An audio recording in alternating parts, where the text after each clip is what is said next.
तो दोस्तों, आज का बहुत इंपॉर्टेंट टॉपिक है पॉली एक्सक्लूजन प्रिंसिपल।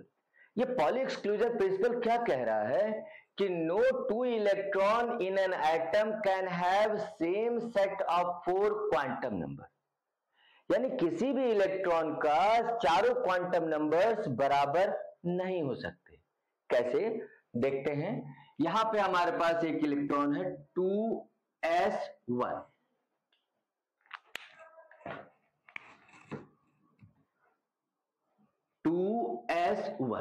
यानी one box contain one electron.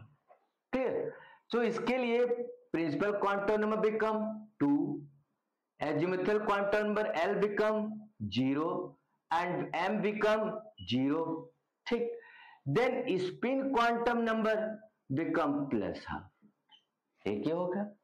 अगर दूसरा इलेक्ट्रॉन है तो that electron should be anti clockwise, यानी M principal quantum number will be 2, azimuthal quantum number 0, magnetic quantum number 0, then spin quantum number become now half.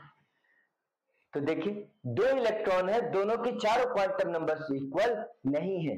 यही बात कह रहा है पॉली एक्सक्लूजन प्रिंसिपल कि किसी भी दो इलेक्ट्रॉन की चारों क्वांटम नंबर्स बराबर नहीं हो सकती।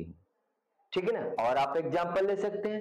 दूसरा ये रूल क्या कह रहा है कि maximum number of electron in a shell with principal quantum number is equal to 2n²। यानी अगर किसी भी सेल में जो मैक्सिमम नंबर ऑफ इलेक्ट्रॉन हो सकता है वो हमेशा 2n² हो सकता है। जैसे ये देखिए न्यूक्लियस है। अगर हमारा फर्स्ट सेल यानी n इज इक्वल टू 1 तो इसमें मैक्सिमम नंबर ऑफ इलेक्ट्रॉन कितने होंगे 2n², यानी 2 into 1², इट मीन्स व्हाट 2। यानी K cell has maximum number of electron 2। If there is second cell यानी L n is equal to 2, then 2n², then what become 2 into 2², it means what 8।